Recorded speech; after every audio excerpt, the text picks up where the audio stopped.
Oke, silakan.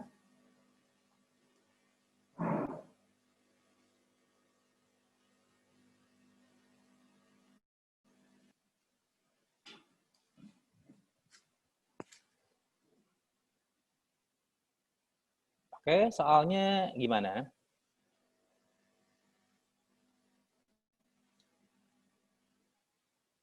Wah, ini sudah dibahas semua ya, kasus 1 sampai dengan kasus 7.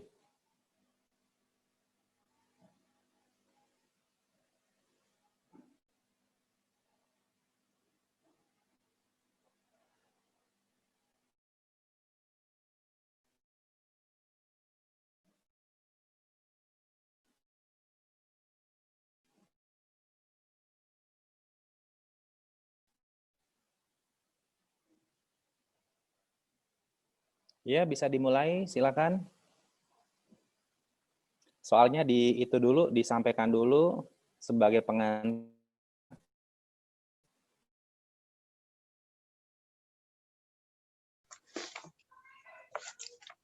Assalamualaikum warahmatullahi wabarakatuh. Waalaikumsalam warahmatullahi wabarakatuh. Izin membahas soal nomor 3. Jadi, pada 1 Januari 2015, P mengakui 75% saham beredar S dengan harga 120 pada saat ekuitas S terdiri dari saham biasa 80.000 dan saldo laba 20.000. Cost investment-nya itu 120.000. Lalu proporsinya 75%, berarti implied value-nya 120.000 dibagi 75% menjadi 160.000. Lalu book value net asset-nya biasanya 80.000 dan return earning-nya 20.000, jadi 100.000. Berarti excess value-nya 160.000 kurangin 100.000 menjadi 60.000. Nah, lalu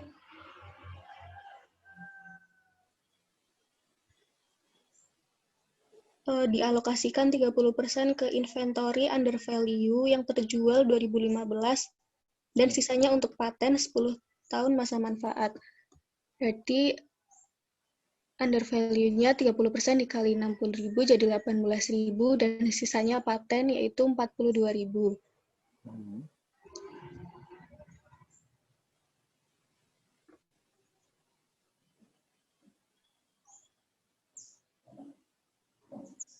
Lalu pada 1 Januari 2000 belum. Lalu net income S dan dividennya pada 2015 yaitu 100.000 dan 30.000. Lalu pada 1 Oktober 2015, P membeli equipment milik S dengan mendapatkan keuntungan sebesar 25.000 dan dapat digunakan 5 tahun. Jadi, P ini mendapat keuntungan 25.000, masa manfaatnya 5 tahun. Lalu 2016, P menerbitkan bonds payable dengan par 100.000 5 tahun, 10% coupon rate, dibayar setiap 1 Juli dan 1 Januari, dijual pada saat market yield-nya 9%. Parnya 100.000, coupon rate 10%, market 9%, 5 tahun dikali 2 jadi 10. Jadi present value-nya 103.956.000. Lalu net income pada 2016 itu 120.000 dan dividennya 60.000. Lalu pada 1 Juli 2017, S membeli 40% obligasi beredar P dengan harga 40.500. Dan pada saat pembelian market yield-nya adalah 9,5%. Net income-nya 200.000, dividennya 80.000. Nah, tadi kan berapa tadi? Carrying amount-nya itu tadi udah dihitung jadi 103.956. Oke, ini kalau misalkan saya tanya dulu ya. Untuk ini, untuk di tahun 2015 itu ada ekses berapa jumlahnya?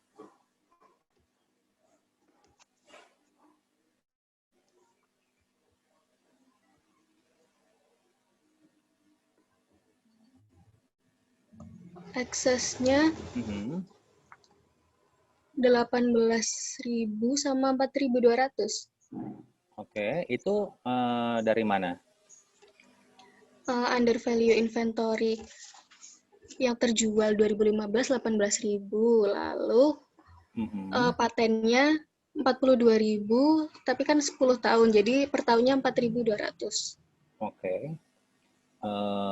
Jadi kan ekses awalnya 60.000 dialokasikan ke inventory sama paten ya? Iya.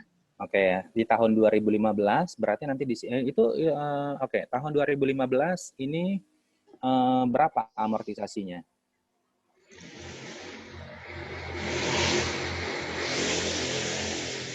Berarti 22.200. Dari mana tuh?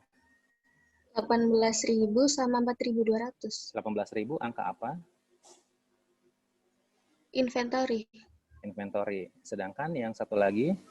Yang satu lagi paten. Dari paten ya. Oke. Kemudian dampaknya untuk yang amortisasi itu di tahun 2015, dia bersifat menambah atau mengurangi income allocation nantinya?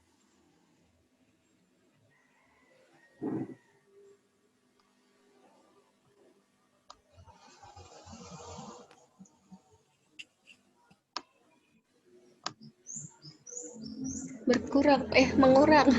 Mengurang apa? Mengurang income allocation. Oke, mengurang income allocation ya. Oke, kemudian ada informasi intercompany profit transaction ya. Cuma di sini yang ditanyakan itu kan nanti di sini membuat jurnal terkait dengan investment in S dan pendapatan dari S tahun 2017 di pembukuannya P menggunakan metode ekuitas. Oke, lanjut ke soal itu aja langsung.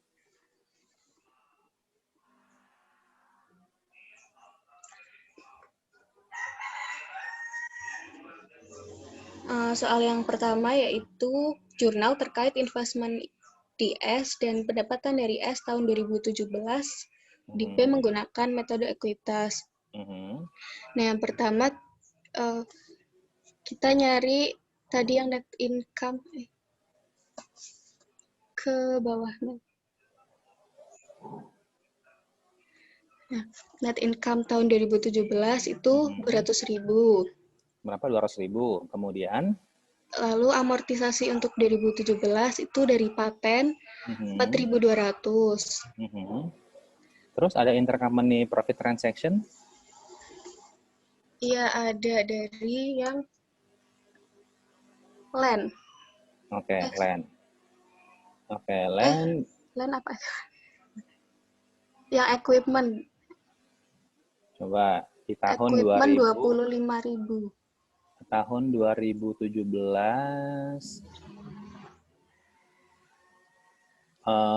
ini kan pada tanggal 1 Oktober 2015 P membeli equipment milik S dengan mendapatkan keuntungan sebesar 25.000 dan dapat digunakan selama 5 tahun.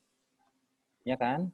Kemudian artinya itu dong di tahun 2015 bukan di tahun 2017.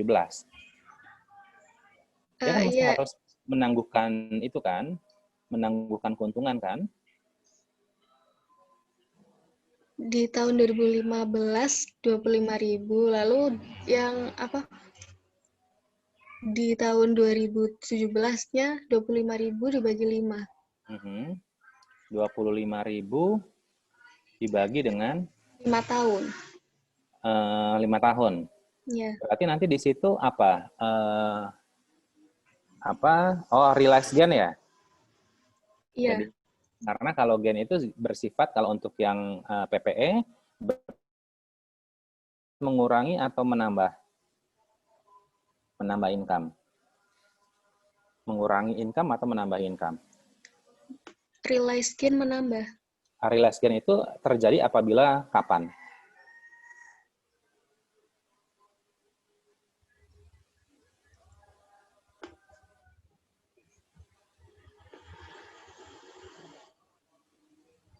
Setiap akhir tahun, Pak. Setiap akhir tahun karena apa? Karena berkurangnya masa manfaat. Oke, atau kalau ini kan dia karena per tahun ya? Atau Atau depresiasi. ya, iya, ini karena memang digunakan itu kan, terdepresiasi itu kan, manfaatnya hilang. Jadi nanti di sini ada gain yang diakui itu kan. Nah, kalau di awal itu kan terkait dengan ini ya, depreciable PPE ataupun depreciable fixed asset, itu kan bersifat apa kalau gain? Harus ditangguhkan, ya kan? Ditangguhkan berarti dia mesti harus mengurangi, ya kan? Nih, lihat di tabel tahun 2015, itu kan dia mengurangi yang 25 ribunya. Tapi pada saat dia dipakai, ya, itu ternyata otomatis masa manfaatnya berkurang. Berarti nanti di sini ada gain yang direalisasi sebesar 5.000. Ya kan? Nah, kalau seandainya ya di tahun 2017 tersebut si siapa namanya equipment ya yang dibeli dari apa? Yang dibeli oleh P dari S. Ini upstream kalau tidak salah ya.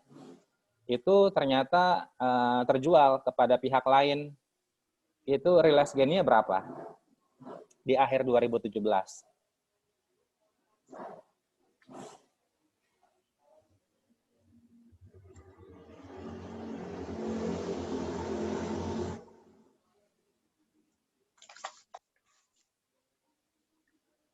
Kalau terjual di akhir 2017 ya, Pak?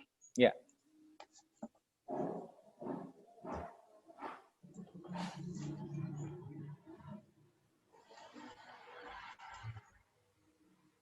Berarti 25.000 dikurangin tahun 2015 sama 2016. Oke. Berapa jadi jumlahnya? Realized gain-nya berapa? Jadi 18.750. Oke. Kalau misalkan ini dijual di awal tahun 2017, Berarti 25.000 dikurangin 1.250. yakin hanya itu? Kan di awal 2017 dijualnya. Oh, sama dikurangin 5.000 lagi. Oke. Jadi sama nggak istilahnya realized gain-nya di akhir atau di awal tahun 2017? Sama. Sama ya. Bedanya di mana nanti pada saat treatment-nya?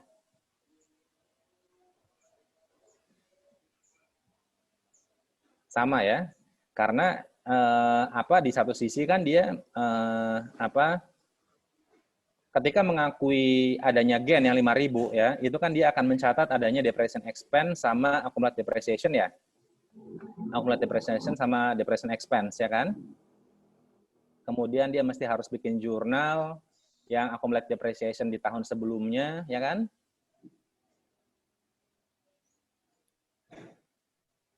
Bersama dengan apa? Kalau misalkan di konsolidasi ya. Itu kan istilahnya depreciation expense-nya terlalu besar, sebesar 5.000 itu ya. Dampaknya nanti kan di sini dia malah akhirnya kan mesti dikembalikan ke cost-nya ya sebesar 5.000, tapi itu yang akan kita jadikan sebagai realized gain kalau dipakai terus. Tapi kalau dijual kepada pihak lain, berarti nanti di sini untuk depreciation expense ataupun accumulated depreciation itu dalam konteks nanti laporan keuangan konsolidasi itu sudah tidak ada gitu ya. Karena yang kita gunakan adalah laporan keuangan akhir ya di pembukuannya si S dan pembukuannya si P ya.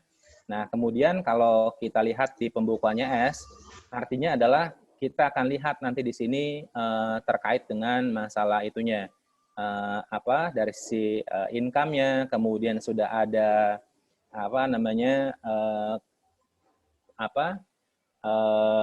perpindahan kepemilikan dari si equipment tersebut ya.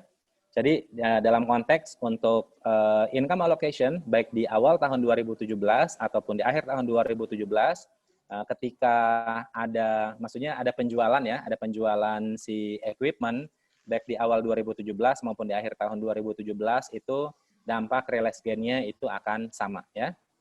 Oke, lanjut silakan Dian. Lalu dijumlah, lalu dikali dengan proporsi kepemilikannya yaitu 75%. Jadi 150/600. 150/600, oke.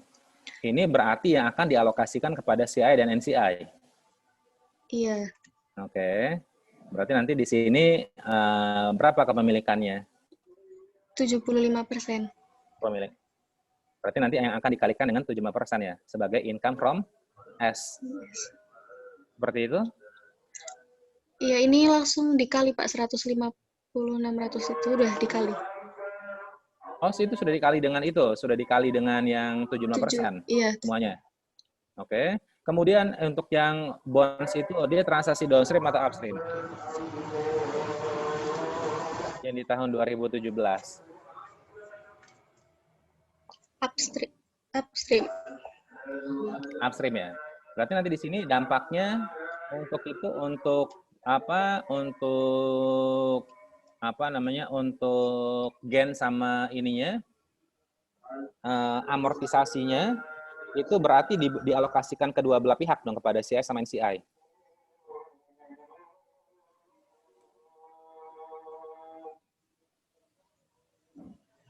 Coba upstream bukan? Ini S membeli, kan masa pada tanggal 1 Juli 2017 S membeli dari P. Berarti transaksinya apa tuh? Downstream. Downstream kan? Oke, kalau downstream artinya apa nanti di sini? Gain ataupun loss-nya itu dialokasikan ke dua belah pihak, yaitu CI dan NCI, atau hanya kepada CI saja?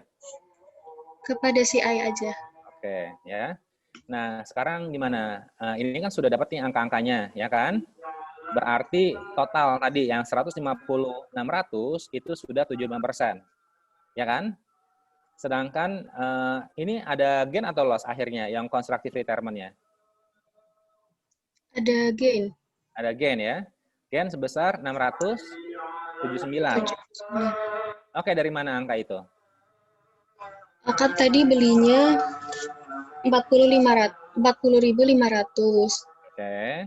Lalu sebesar 40% dari bagiannya si P ini. Jadi 40% dikali pada 1 Juli. Berarti 40% dikali 102.946. Oke. Jadi ada selisih sebesar berapa? Oh ya, saya mau nanya dulu nih. Ini apa namanya untuk obligasi ini ya? Dia dengan premium atau dengan diskon?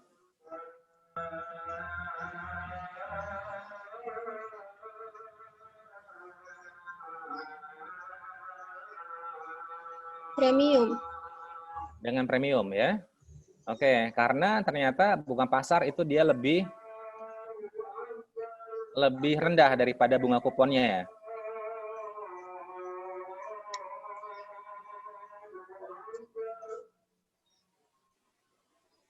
Bunga kuponnya berapa? 10% kan? 10%, iya. Oke, sedangkan untuk ini bunga bonds payable-nya, bunga pasar bonds payable-nya berapa? 9,5%.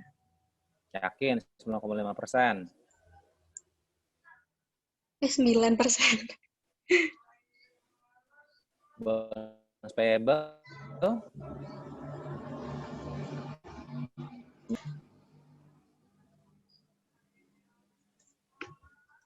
9%. 9% investment in bonds.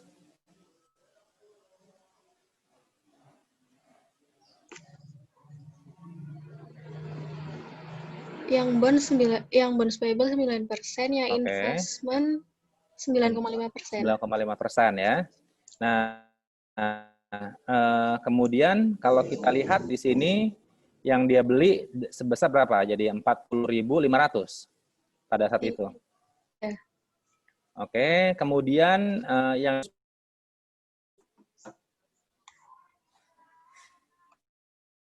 40%.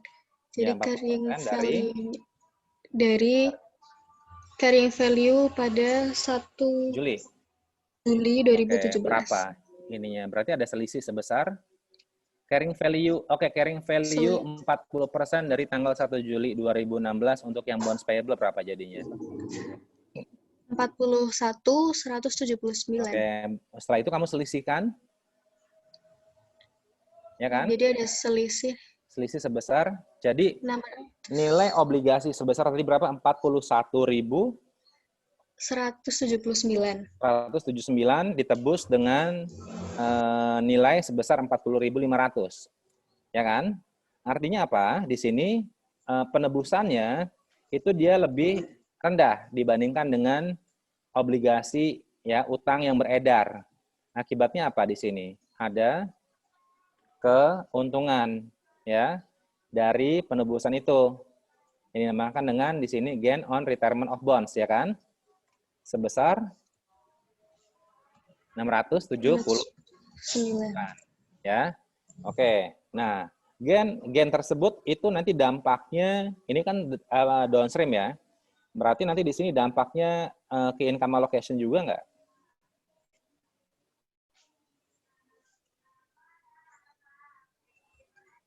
Iya.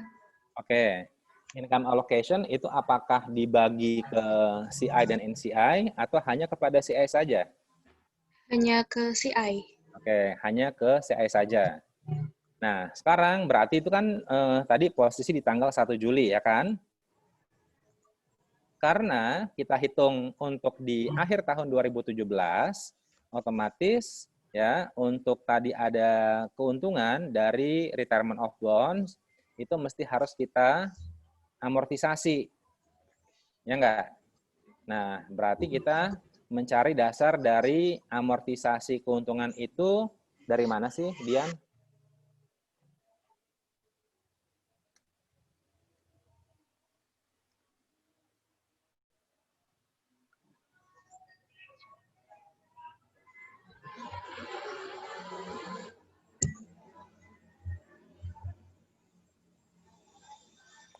Dari mana?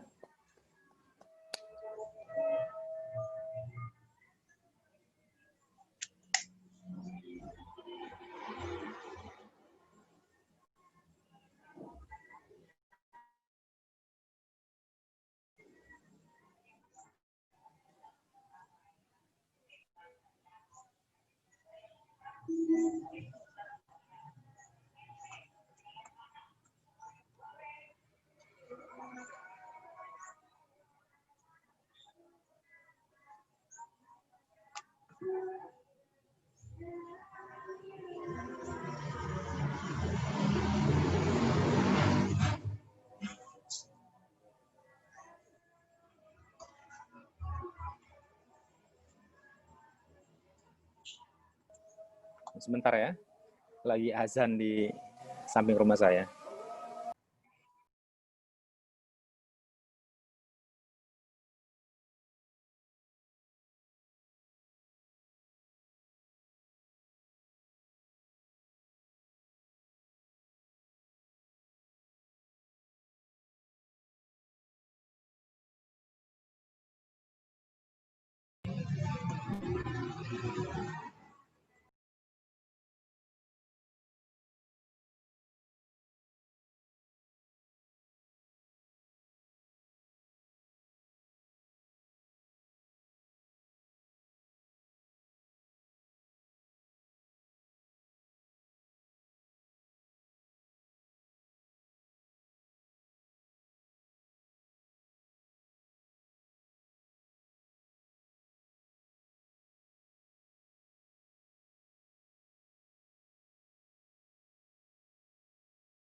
sama perhitungannya di jurnalnya 608, di perhitungannya 679.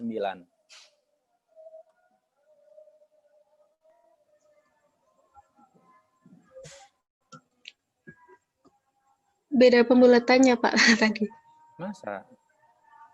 Oh, Pembulatannya gimana? 600. Oh, yang 679 sama 608. Iya. Yang 71-nya kan di yang interest. Oh, di itunya ya. Apa? Ini perhitungan, oke. Masa bener? Bener nggak? Kemudian di amortisasinya 71 memang ya? Iya. 71 dari mana? Oh, dari situ. Oke. Nah, kemudian itu kan terkait dengan ini ya, apa namanya, jurnal eliminasi ya. Kalau jurnal pembukuannya si ini, P itu sendiri gimana?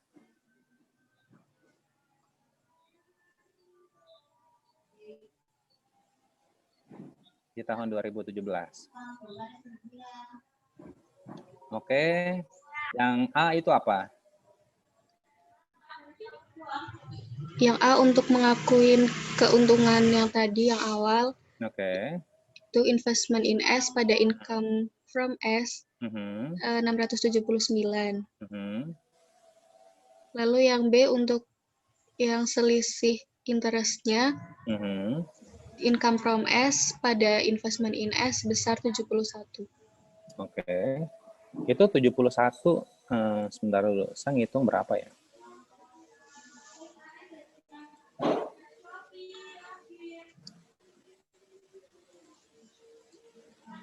Satu 924, habis itu 1853, itu yang 40%-nya ya?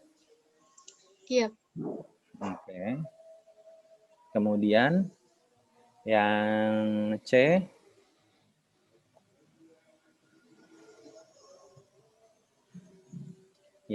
gimana?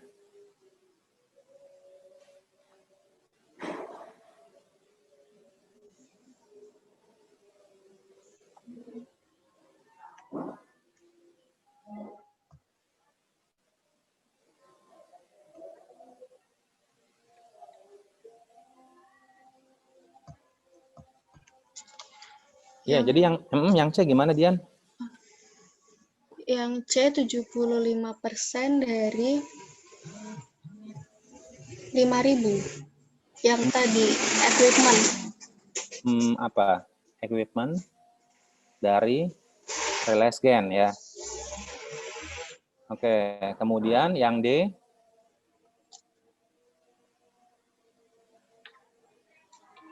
itu apa? Amortisasi apa?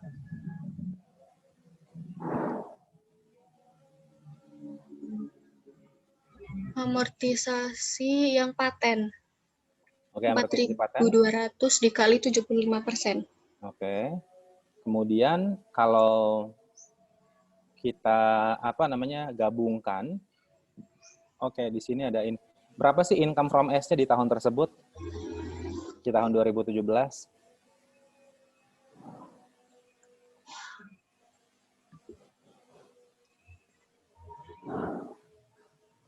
Totalnya 151.208.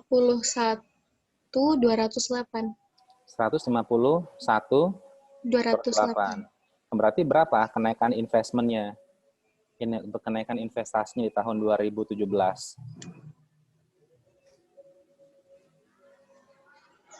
Sama. Masa?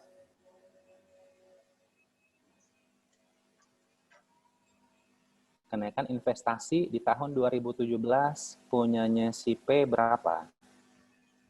Oh, sama dividennya tadi belum? Iya. Dividennya 2017 itu 80.000 dikali 75%. Jadi 60.000. Oke, 60.000. Jadi berapa kenaikan investasinya?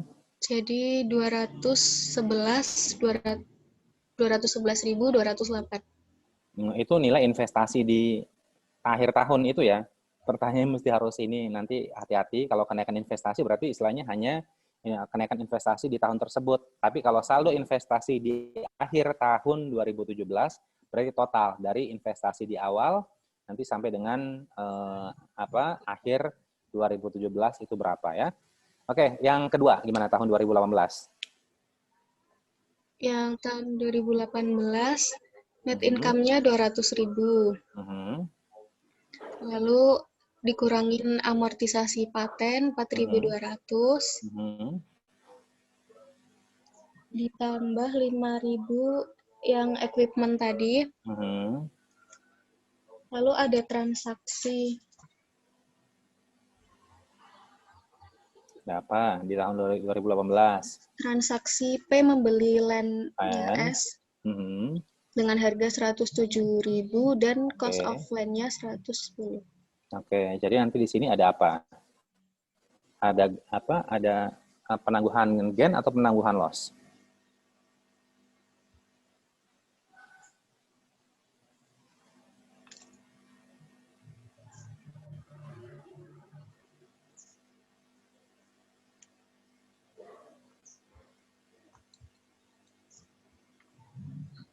Loss.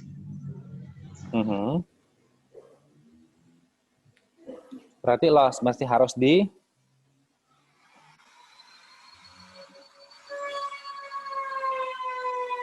ditambah.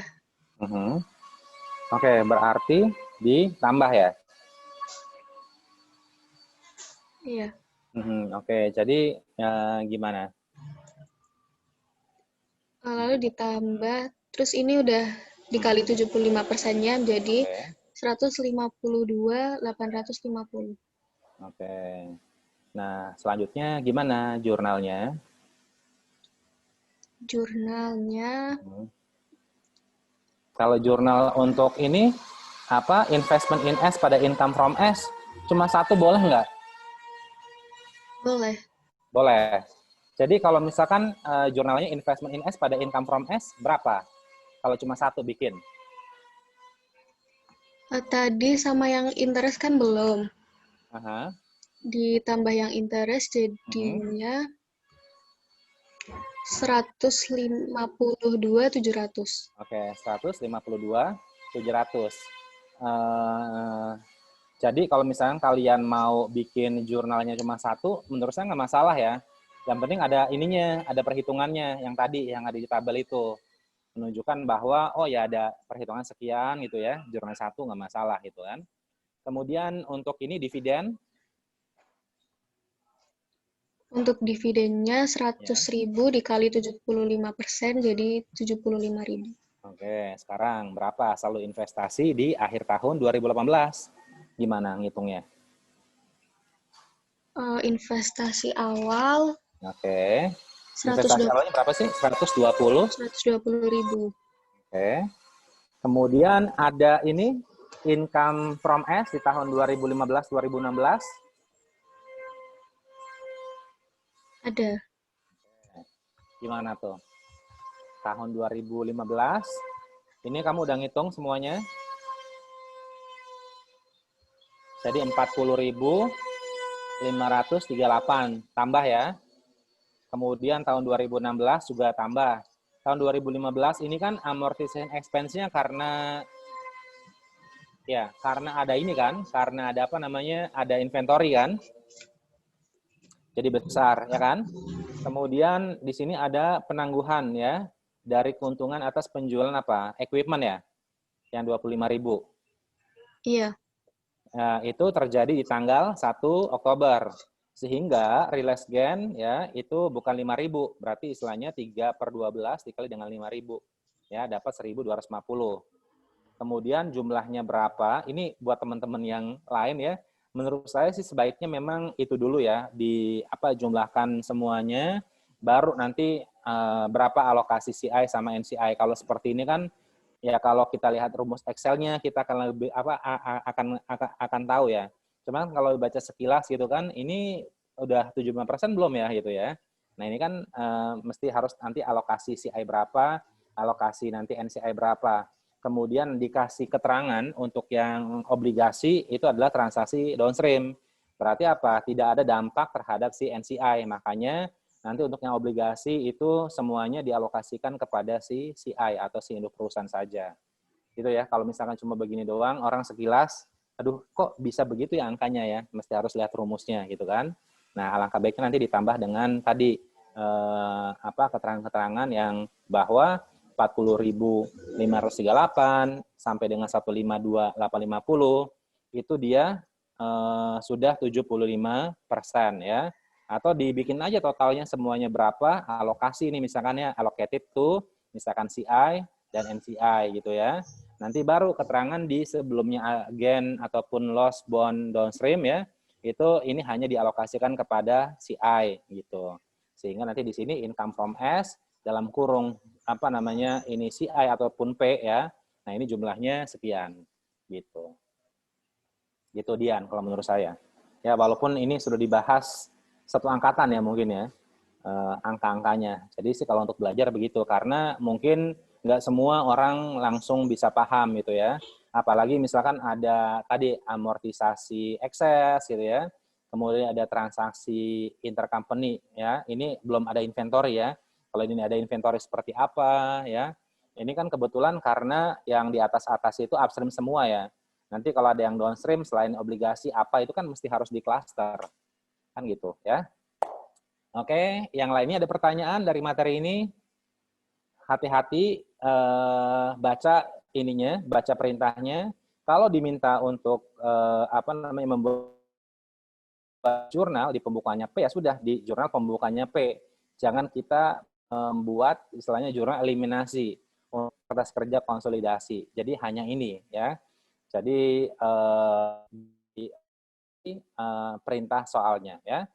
Dan menurut saya sih tidak terlalu sulit ya. Cuma nanti mungkin koordinator kelas ya walaupun mungkin ini istilahnya jawaban dari satu angkatan ya. Alangkah baiknya mungkin dikasih tanda-tanda ataupun tadi keterangan-keterangan tambahan supaya teman-teman yang belum terlalu ngerti itu bisa lebih mudah untuk mempelajarinya ya. Atau misalkan tadi untuk jurnal boleh nggak digabungkan? Boleh aja, yang penting ada itu, ada perhitungannya ya. Daripada istilahnya dibuat satu-satu seperti ini. Oh iya, satu-satu masih mending kalau menurut saya ada perhitungannya langsung ke income from ininya gitu ya. Income from S-nya bikin aja satu jurnal. Gitu sih kalau menurut saya. Tapi dibuat seperti ini pun juga nggak masalah. Cuma istilahnya butuh waktu dan istilahnya kalian mesti harus mencatatnya, menulisnya nanti pada saat ujian ya jangan lambat gitu. Itu aja sih saran dari saya ya. Oke, kita berikan aplaus ya untuk kelompok 1 dari rumah masing-masing ya. Oke, sekarang kita masuk di kasus 6. Silakan untuk kelompok yang kedua yang sampai 12 mahasiswa ya, 12 orang ya. Siapa yang mau maparkan mungkin bisa gantian atau mungkin bisa saling ini support ya, nggak mesti harus satu orang. Silakan yang soal nomor 6. Izin share screen, Pak. Silakan.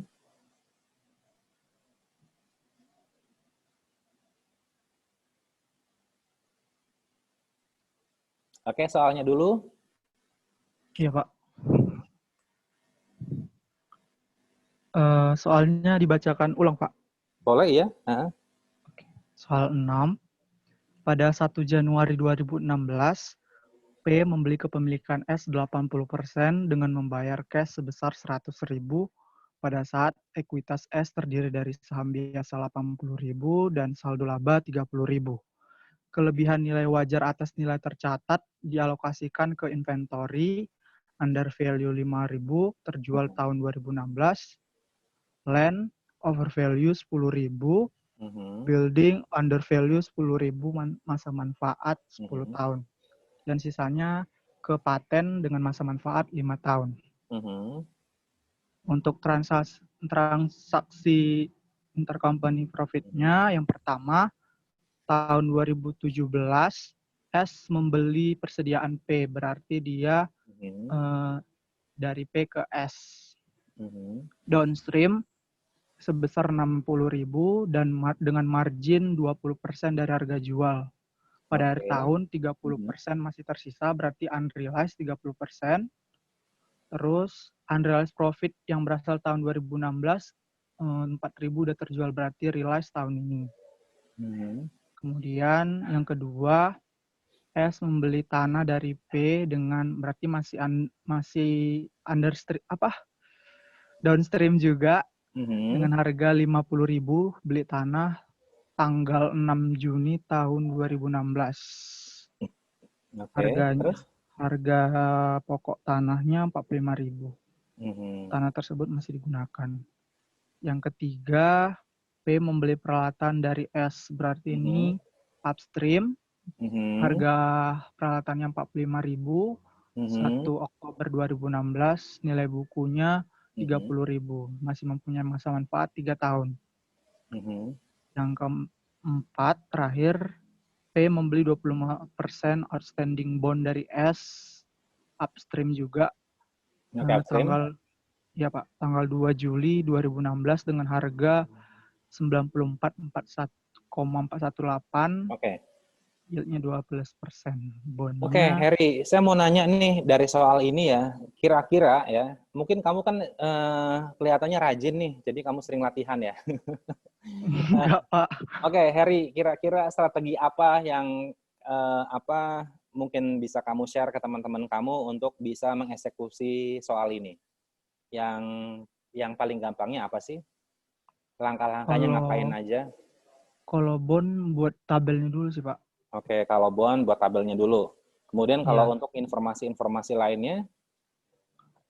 Informasi yang intercompany profitnya, Pak. Oke, kamu apakan itu?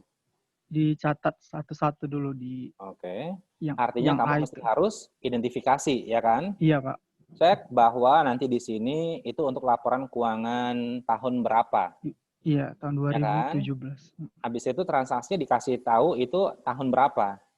Karena tentunya ketika tahun berjalan ataupun tahun sebelumnya, treatmentnya akan berbeda. Seperti itu ya, Her? Iya, Pak. Oke. Nah, itu berarti istilahnya langkah-langkah singkat yang mesti harus dilakukan ya oleh teman-teman semua. Ini ada ada intercompany profit untuk yang bonds, otomatis mau tidak mau ini mesti harus bikin tabel ya kan. Apalagi di sini kita suruh bikin laporan keuangan konsolidasi tahun berapa? 2017, Pak. 2017 ya. Nah, sedangkan ada transaksi obligasi di tahun 2016. Oke, jadi mau tidak mau minimal ada 3 periode yang mesti harus kita buat ya untuk untuk tabel efektif amortisasi efektif interest rate-nya ya, baik dari sisi bonds payable ataupun investment in bonds. Seperti itu ya, Her? Iya, Pak. Oke. Nah, ini kan mau tidak mau mesti harus istilahnya waktu yang kita gunakan akan banyak ya. Jadi kan kita mesti harus mengeksekusi ini ya dengan waktu yang tersedia. Nah, supaya tidak terlalu banyak makan waktu, kira-kira Heri menyarankan apa? Buatnya sampai kalau untuk tabelnya buatnya sampai awal tahun 2018 saja gitu. Oke. Berarti ada berapa periode tuh? Berarti ada 3. Ada 3 ya? Iya. Ada 3 apa 2 atau 4? Kan 2016 bulan Juli kita kan akan eksekusi untuk di akhir 2016 atau awal 2017 ya kan? Nah, yang kamu awal 2018 itu kan sebenarnya sama dengan akhir 2017. Ya kan? Ya enggak? Nah, kamu buat setiap tanggal 1 Juli, tanggal 1 Januari, karena apa? Karena pembayaran bunganya dilakukan di tanggal itu. Iya. Ya kan? Ya, Pak. Nah, kalau misalkan kita lihat di sini ada 1 Januari 2017, ya kan? Artinya itu kan informasi untuk itu informasi yang digunakan di tahun 2016, ya kan? Iya, Pak. Kalau misalkan karena apa? Kita akan mengeksekusi di tahun 2017, ya kan? Awal awal akuisisi untuk yang obligasi itu sudah dilakukan di tahun sebelumnya, tahun 2016. Ya kan? Nah, kita mendapat informasi apa di Juli tahun 2016? Yang mau kita eksekusi ke laporan keuangan konsolidasi. Present value-nya, Pak. Ya, present value. Selain present value apa? Informasi terkait dengan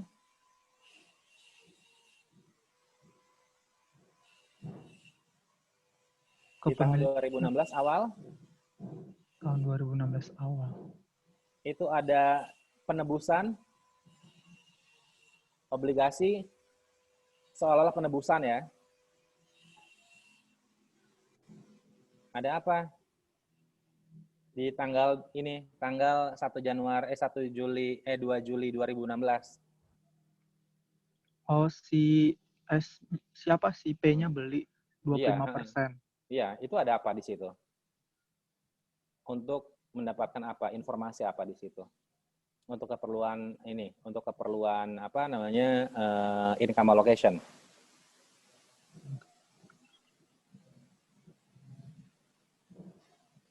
Ada perbedaan apa? Gain CRB, Nah, ada gain on constructed. constructive retirement of bonds, ya kan? Iya, Pak. Oke, itu kan terjadi di tahun 2016. 16. Muncul nggak nanti di sini pada saat di laporan keuangan konsolidasi 2016? Akun itu. Untuk tahun 2016, iya, Pak. Iya. Eh. Iya atau Iya. enggak? Iya. Iya. Kalau tahun 2017 muncul nggak? Enggak. Enggak. Oke. Nilainya. Nilainya, akunnya nggak muncul kan? Akunnya enggak lagi lah, Pak. Enggak lagi, oke. Diganti apa? Kalau dengan menggunakan cost method? Apa RE sama RE. sama NCI. NCI. Dia kalau transaksi itu upstream. Kalau downstream? Kalau downstream berarti si Berarti hanya RE. Hanya RE saja. Oke, kalau apa metodenya equity?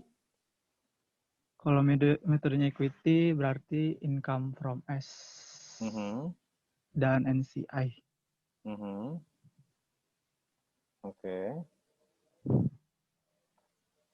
Oke, berarti istilahnya kalau untuk yang itu berarti apa? Investment in S kan? Kalau transaksinya upstream dengan menggunakan metode equity berarti diganti dengan investment in S. Ya enggak? Oke. Nah, sekarang kita langsung ke pembahasan. Silakan, Her. Pertama kita nyatat apanya dulu, Pak? Yang apanya dulu? Transaksi itu intercompany satu-satu. Yang pertama itu kan dia S membeli inventory dari P. Berarti dia downstream. Dia belinya sales-nya 60.000, marginnya 20%. Berarti total marginnya itu 12.000.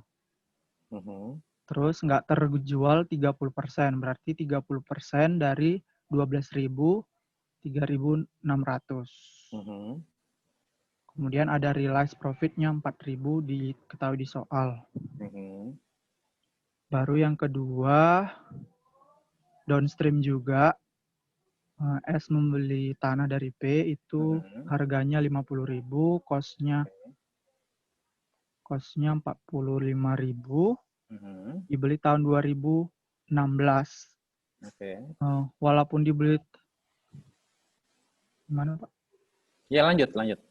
Walaupun dibeli tahun 2016, nanti ini masih berguna karena untuk menyesuaikan pencatatan di entitas P atau S agar sama.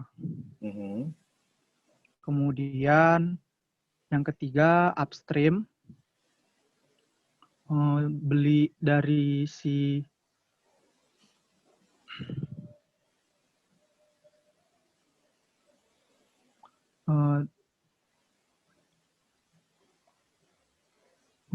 si S, dia equipment-nya harganya 45.000, book value-nya 30.000, gain-nya 15.000, 45.000 dikurang 30.000.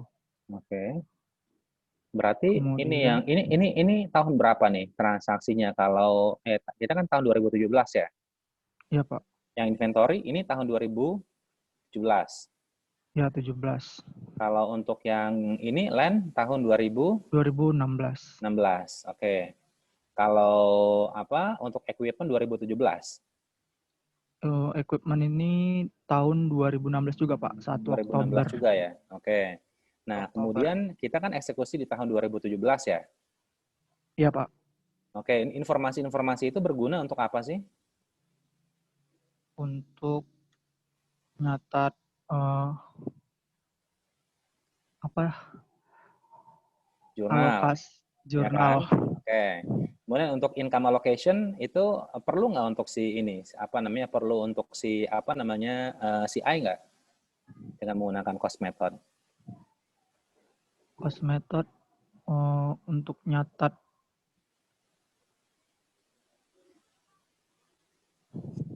yang gimana maksudnya Pak? Ya, maksudnya untuk income allocation-nya itu ini nggak apa namanya digunakan nggak Perlunya untuk nyatat NCI-nya Pak, untuk si alokasi NCI. NCI-nya ya? Ya. Tapi nanti ini dipakai nggak untuk ini untuk jurnal eliminasi di laporan keuangan konsolidasi?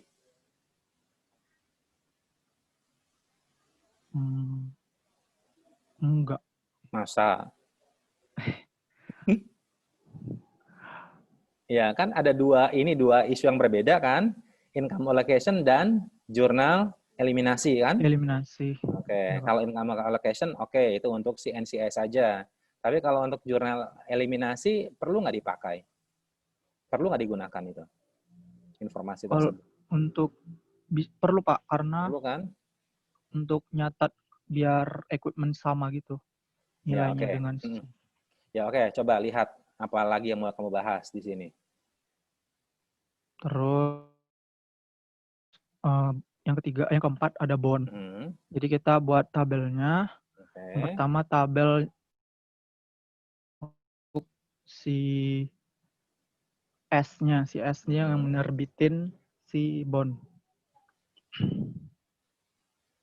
Bisa dilihat di situ Pak, di Excel-nya. Ya oke. Udah itu aja sih, baru kita lanjutin untuk ngisi kertas kerjanya yang masih kosong. Terus? Kertas kerjanya masih kosong itu pada interest income-nya. Interest income-nya ini berarti kita cari dari tabel. Kalau interest income berarti yang membeli si bond, berarti yang investment in bond. Itu kita total dari interest revenue 1 Januari 2017 dan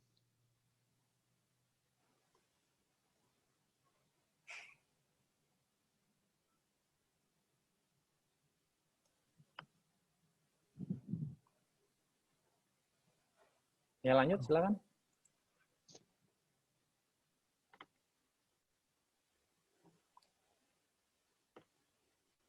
kalau 1 Januari 2017 udah di Ini yang kamu mau bahas dulu apa dulu nih? Kertas kerjanya atau jurnalnya dulu?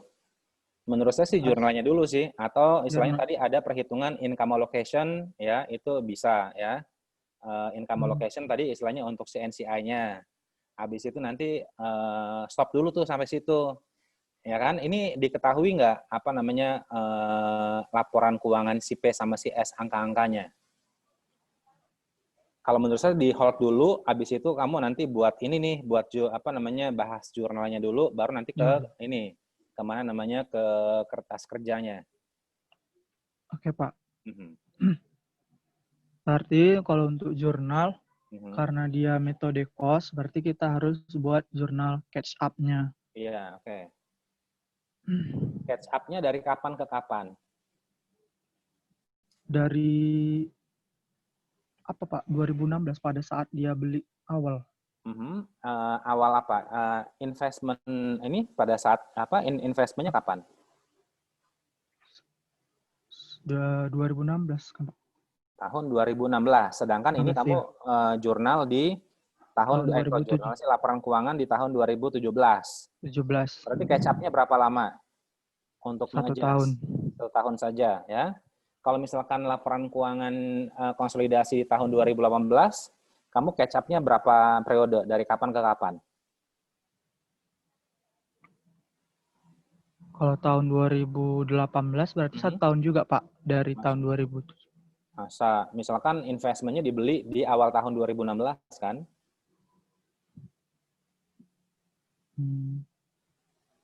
Iya nggak? Sesuaikan dengan amortisasi. Iya, enggak, maksudnya ini dulu, periodenya. Periodenya. Oh, berarti kok kalau dia nanya 2018 berarti 2 tahun jadinya, Pak. Kita itu. Iya, dari mulai kapan ke kapan? 2016, 2000 sampai akhir 2017. Sampai akhir 2017 atau awal 2018. Ya Iya, kan? Pak. Nah, Ya. sekarang ini dari kapan ke kapan nih? Dari awal 2016 sampai ke dengan awal 2017. Oke. Berapa perhitungannya? Bagaimana perhitungannya? Kita cari pertama perubahan ekuitas. Si S itu ada di di kertas kerjanya. Dia kan beginning RE-nya 60.000. Oke. Terus dia ngasih dividen 30.000. Berarti perubahan ekuitasnya 30.000. Setelah itu mana dividen? Mana ada dividen? Oh, perubahan dividen apa di tahun 2000 ini ya? Di tahun 2016 ya. Oke, terus?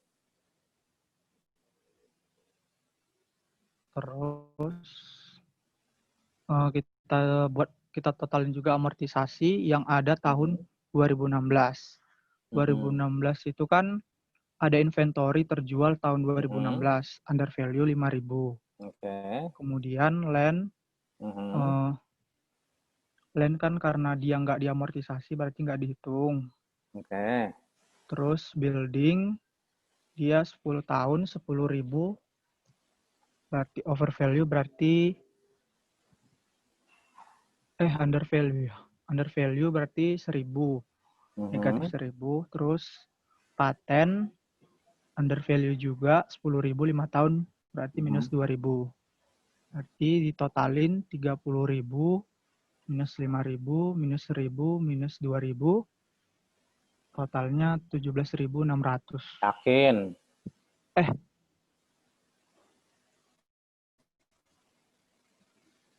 Oh iya, dikali persentasenya dulu, Pak. Iya, ini kalau menurut saya sih istilahnya kalian mesti totalkan dulu deh. Ya, totalkan dulu, ya, habis itu nanti baru berapa yang dialokasikan ke CI.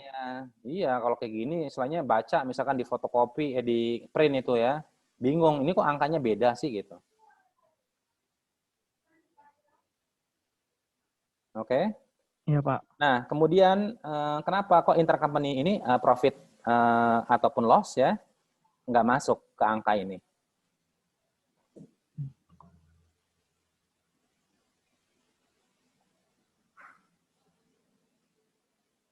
Profit and loss maksudnya kalau ada income gitu ya, Pak? Iya, adanya apa namanya gain, penangguhan gain ataupun penangguhan loss, amortisasinya ya. Kok nggak dimasukkan ke angka ini? Kenapa? Karena ini kan pencatatan konsolidasi. Istilahnya mereka itu udah nyatat di ekuitasnya, Pak, di beginning ekuitas gitu. Kalau misalnya ada, kalau kita lihat misalkan di metode equity, ya kan, artinya itu kan berpengaruh terhadap income from S-nya. Ya enggak? Iya, Pak. Iya. Nah, kita kan sebenarnya untuk metode equity dan metode cost itu kan dari sisi nilai investment in S yang akan kita eliminasi ya kan itu kan akan sama tuh sebenarnya. Iya, Pak. Oke, tapi kenapa yang diupdate investmentnya itu cuma perubahan ekuitas dan amortisasi dari eksesnya? Nggak kita masukin misalnya ada keuntungan ataupun kerugian dari intercompany transaction serta amortisasi dari gain ataupun loss-nya.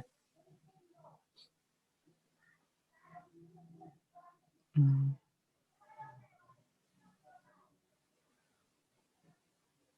Karena metode cost, Pak. Oke, karena metode cost gitu. Iya. Ya sebenarnya bukan itu alasannya. Gimana, Pak? Ya, yang lainnya ada komen nggak? Bukan metode cost sebenarnya, bukan karena metode cost gitu ya. Ini kan dia catch up untuk di ini kan, investment in S, kemudian beginning RE. Nah, kemudian kalau misalnya memang ada ini, ada apa namanya, ada penangguh atau istilahnya penangguhan keuntungan ya. Contohnya misalkan penangguhan keuntungan apa? Yang di tahun 2000 sebelumnya. Unrealized Unrealized profit. apa? Unrealized inventory, Pak. Unrealized Inventory. inventory. Oke, itu akan dibuat jurnalnya bagaimana? Pada saat di tahun 2016. COGS pada inventory. Terus COGS pada inventory itu untuk unrealized ya.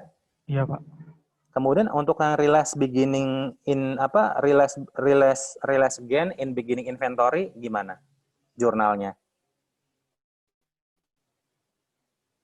Beginning RE pada COGS. Oke, beginning RE pada Ada COGS. COGS. Artinya di situ si apa RE-nya dia nambah atau mengurangi? Mengurangi, Pak. Mengurangi kan? Artinya Iya. apa? Itu RE-nya siapa? RE-nya si P. Iya, RS. Ya enggak? Iya, Pak. Artinya adalah apa? Kalau kita lihat untuk yang nomor 1, itu kan dia RE-nya nambah kan?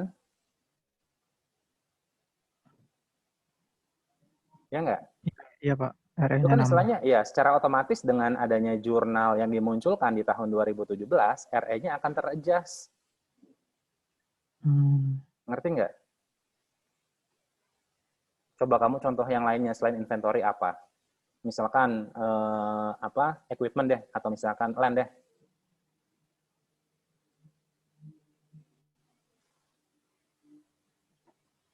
Iya, iya. Ya. Iya, Nah, Pak. artinya adalah apa? Secara otomatis ya, ketika kita membuat jurnal adjustment ya dari penangguhan keuntungan ataupun kerugian di periode sebelumnya, itu ter-adjust di periode saat ini. Yang tadinya istilahnya tidak mengakui adanya gain ya, misalkan istilahnya apa penangguhan gain itu dia akan mengurangi investment ya. Ya kan? Iya, Pak. Mengurangi. Ya, akan mengurangi investment ya. Nah, itu kan akan istilahnya apa? Akan istilahnya kita adjust di periode saat ini apa di situ dengan RE-nya yang di debit. Sedangkan istilahnya ketika tidak ada ketika nanti di kok debit ya. Misalkan coba keuntungan tanah deh. Keuntungan tanah. Keuntungan tanah ditangguhkan, itu kan jurnalnya apa? Gain on sale of land pada land, ya kan? Iya, Pak. Nah, pada saat di tahun selanjutnya, itu kan gain on sale of land itu menjadi investment in S pada land ya? Kalau dengan menggunakan metode equity, ya nggak? Iya, Pak. Nah, tapi kalau dengan menggunakan metode cost, itu kan RE pada land. Kenapa? Karena istilahnya memang di dalam periode sebelumnya, itu dengan menggunakan pencatatan metode cost, dia tidak mengakui adanya penangguhan keuntungan. Akibatnya apa? RE-nya mesti di-adjust di periode selanjutnya. Oke, ngerti nggak, Her? Iya, Pak. Nah, akibatnya apa? Untuk update investment, ya, terkait dengan adanya intercompany profit transaction, baik ada penangguhan gain ataupun loss, ya, ataupun realize-nya, itu kan kita tidak perlu catat, karena dia akan muncul di dalam adjustment RE untuk jurnal lainnya di periode tersebut. Jadi yang perlu kita update investmentnya yang catch up itu ya bahasannya lumayan lama jadinya ya terkait dengan apa perubahan equity ya kan. Kalau misalkan memang ada informasi nilai berapa nilai ekuitas di awal 2017, ya udah kita gunakan aja tuh di situ ekuitasnya berapa. Habis itu kita tandingkan dengan ekuitas pada saat periode sebelumnya, kita selisihkan. Jadi nggak usah hitung misalkan berapa net income, berapa dividen di tahun 2016 gitu ya. Habis waktu. Nah, baru kita amortisasi ini di tahun 2016 amortisasi ekses. Udah itu aja. Ya. Sehingga kita dapatkan update ini investmentnya. Di total dulu sih kalau menurut saya. Jadi di sini kamu bikin satu ini lagi tuh, satu row lagi total itu kan. Kemudian baru nanti di sini update investmentnya yang dikalikan dengan 75%. Itu lebih enak buat belajar. Iya Pak. Apa? Ya nggak apa-apa. Ya, tapi ini kan istilahnya mungkin yang bahas-bahas ini kan memang yang udah jago-jago ya. Tapi kan istilahnya bagi yang follower itu kan istilahnya akan susah gitu. Jadi akan membingungkan ini gimana sih gitu kan. Ada yang mungkin akhirnya ribut di WA gitu ya. Atau akhirnya malah nggak bisa tidur sampai jam 3 gara-gara mikirin masalah beginian gitu kan. Nggak penting sebenarnya. Oke, lanjut. Terus nomor 2, jurnal eliminasi yang akuisisi di awal resiprokal. Oke. Ini kamu unamortized excess-nya dipisah ya? Ada billing patent sama land ya? Sebesar 7.000. 7.000. Oke, sekarang berarti beginning RE di awal tahun 2017, common stock, kemudian ada unamortized excess sebesar 7.000. Dijumlahkan, kemudian kalikan 75% ya? 80, Pak. 80% ya? Iya. Oke, nah angkanya sekian gitu ya. Kemudian jurnal bawah-bawahnya, building apa yang ketiga, saya pikir ini udah pada ngerti ya. Kemudian yang 4, 5 juga ada ngerti. Yang 6, 7, 8 ya, itu juga sama kan akhirnya muncul beginning RE gitu kan. Nah, itu kalau yang equity kan dia investment in S ya. Jadi artinya adalah istilah dimunculkan di periode tersebut istilahnya memang menambah nilai investment in S. Tapi kalau yang cost istilahnya seperti mengadjust periode sebelumnya bahwa perusahaan itu dia belum mengakui adanya ini nih apa namanya profit gain. Unrealized profit gitu kan. Nah, ya, seperti itu. Kemudian yang 9 penangguhan keuntungan dari land ya. Iya, Pak. Yang 10 apa ini? 10 yang 10 ini ya. Apa namanya? Equipment ya. Ya, Pak. Oke, equipment-nya berapa accumulated depreciation-nya di periode sebelumnya? 3 bulan ya? Iya enggak? 3 bulan bukan? Tanggal 1 Oktober berarti ya? Iya, Pak. Oktober awal 2016. Kemudian nanti 1.250, kemudian dapat 13.750. Dialokasikan 80%-nya ke beginning RE, ya RE beginning, kemudian NCI equity. NCI. Yang 11, ini berarti full 1 tahun ya, 5.000. Kemudian, nah ini yang 12-13 ya. Nah intinya di sini untuk yang obligasi. Gimana cara ngitungnya nih?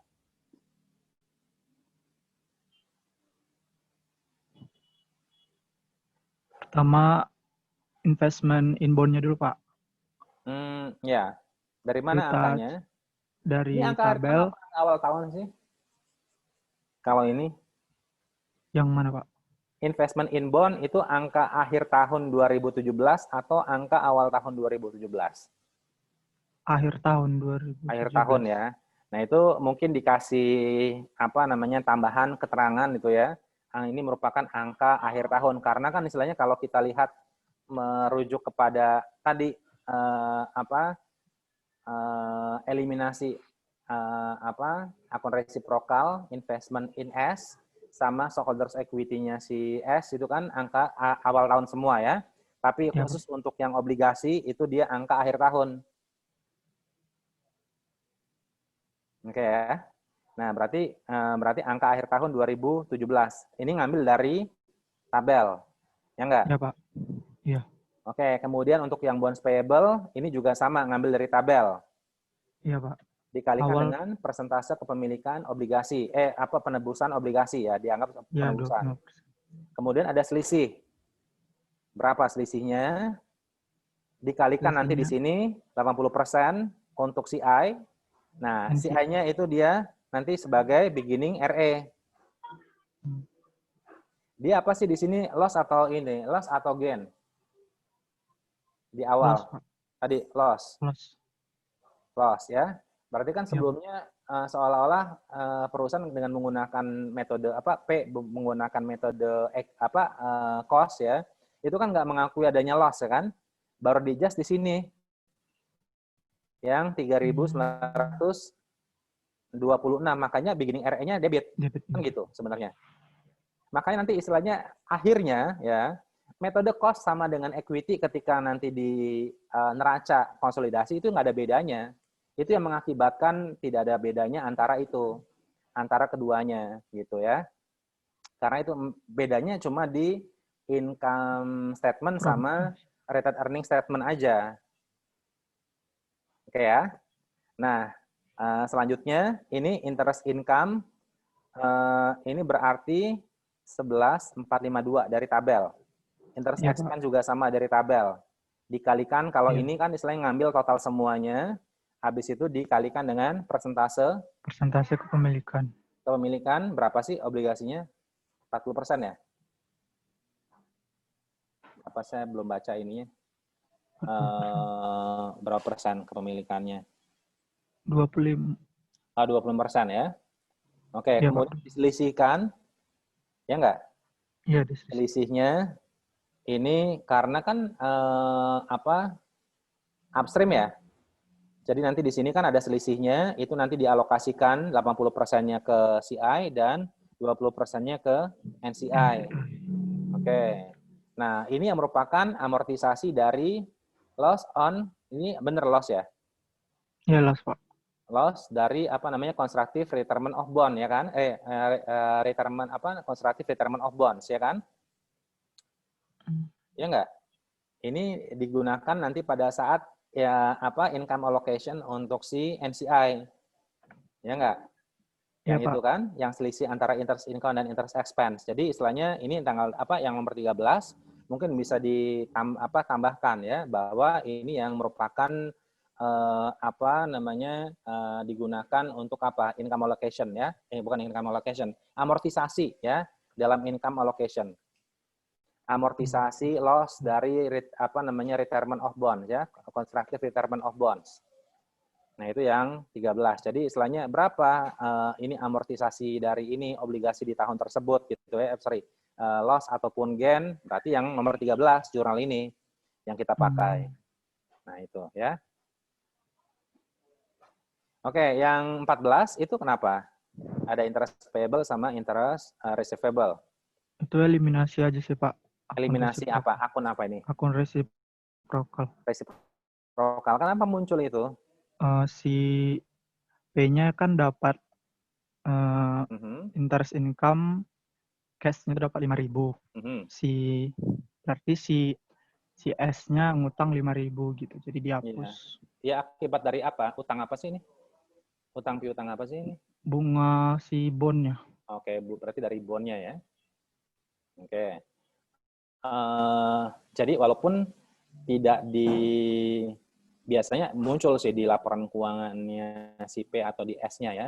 Nah, berarti selain memang itu muncul kenapa? Karena pembayaran bunga setiap tanggal 1 Januari dan tanggal 1 Juli. Nah, sedangkan laporan keuangan ini kita buat di tanggal 31 Desember. Jadi apa? Jadi istilahnya akan muncul ya kan? Akan muncul adanya interest payable sama interest receivable. Bukan berupa bukan sebagai cash ya kan yang diterima ataupun yang dibayarkan. Yang 15 ya, ini apa? Dividen income pada dividen untuk mengeliminasi dividen yang dibagiin si S. Oke. Dividen yang terima si P. Oke, sekarang kita masuk di kertas kerjanya ya. Udah selesai kan? Belum, Pak.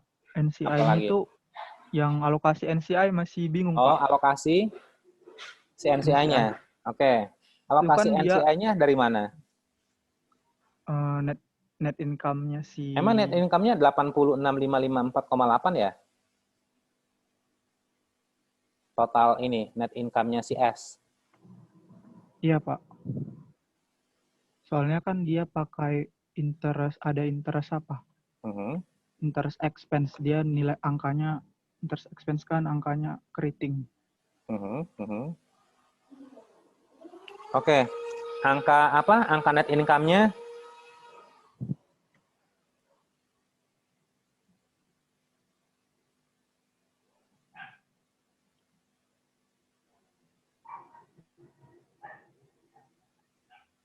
Angka net income, coba lihat itu net income-nya di apa namanya, di laporan keuangannya si S. sales-nya 530, Pak. Mhm. Mas, mana Ter- coba? Coba lihat itunya. Di kertas kerjanya coba laporan keuangannya si S.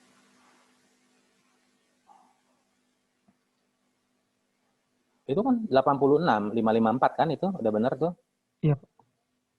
ya kan? Iya. Berarti kan total tuh 8.554. Oke, sekarang kita lihat di perhitungannya tadi.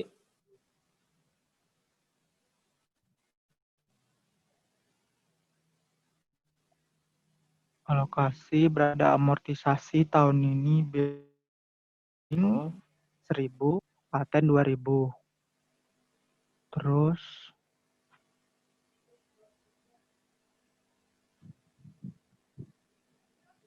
upstream-nya, yang upstream ada equipment 5.000, sama ini Pak yang bingung, yang dia kan loss itu jadi negatif atau gimana Pak? Ikut Loss apa? mengurangi loss-nya yang dari amortisasi CRB-nya. Amortisasi loss-nya. Iya, loss CRB.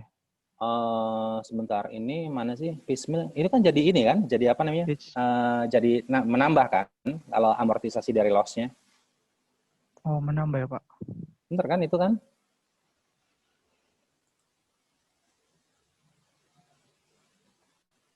Kenapa nggak dikurang Pak?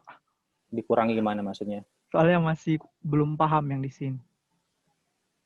Kan kalau loss, itu kan kalau yang apa namanya loss di tahun 2016, itu kan memang bersifat mengurangi kan? Iya. Ya, ini beda antara si aset sama si obligasi. Kalau aset itu kan penangguhan. Inventory juga sama penangguhan. Oke? Itu Iya. inventory sama yang ini, apa namanya PPE, itu penangguhan. Artinya adalah apa? Penangguhan itu kita balik sebenarnya. Jadi ketika ada penangguhan keuntungan, itu bersifat mengurangi. Iya. Oke, Iya sampai sini benar Pak. ngerti? Iya, iya. Nah, kemudian kalau untuk yang obligasi, ya, ini bukan penangguhan, tapi istilahnya gain ataupun loss, ya, yang terjadi, ya, karena seolah-olah ada penebusan yang dinamakan dengan itu tadi apa namanya constructive retirement of bonds. Oke, jadi untuk gain ataupun loss dari obligasi itu kita akan mengikuti nature-nya. Jadi kalau gain yang menambah, kalau loss mengurangi. Sampai sini paham, Harry? Iya Pak. Oke. Nah, tapi ya gain ataupun loss tersebut kita mesti harus amortisasi. Nah, akibatnya apa? Kalau gain amortisasi nanti akan mengurangi, Mengurangi. kalau loss istilahnya amortisasinya akan menambah. Oh. Makanya nanti kamu di sini ketemu piecemeal recognition apa loss on CRB gitu ya.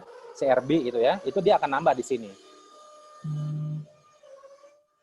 Paham, paham Pak. Oke. Ya dapat 18.093. Iya Pak.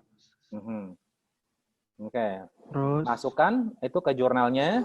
Habis itu nanti di sini ada dividennya S S. sama NCI. Iya Pak. Oke, kita masukkan ke apa namanya angka ini Kertas kerja. kertas kerja.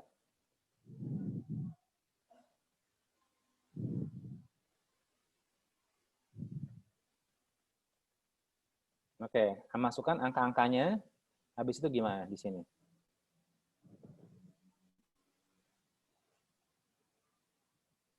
Oh ya, di laporan keuangannya si P itu angka-angkanya sudah tersedia semuanya atau bagaimana? Ada yang kosong, Pak. Ada yang kosong. Oke, istilahnya kamu yang kosong-kosong dulu deh istilahnya. Gimana untuk bisa melengkapinya? Yang pertama interest income. Mhm, Berarti kita lihat dari tabel investment in bond. Oke. Untuk income kita Ini kalau tahun misalnya 2000. kalian bikin apa namanya tabel amortisasinya salah, berarti masukin angkanya juga salah dong ya. Iya, Pak. Terus lanjut lagi. Terus dividen income 80% dikalikan 30.000. Lanjut. Terus yang kosong lagi itu interest expense pada laporan keuangan CS. Interest Itu juga expense. Oh, itu kosong. ya, Pak. Interest expense. Di Ya, keuangannya si S. S. Makanya kamu hitung nanti di sini net income-nya berarti kosong dong di awal. Iya, Pak, kosong. Oke. Lanjut.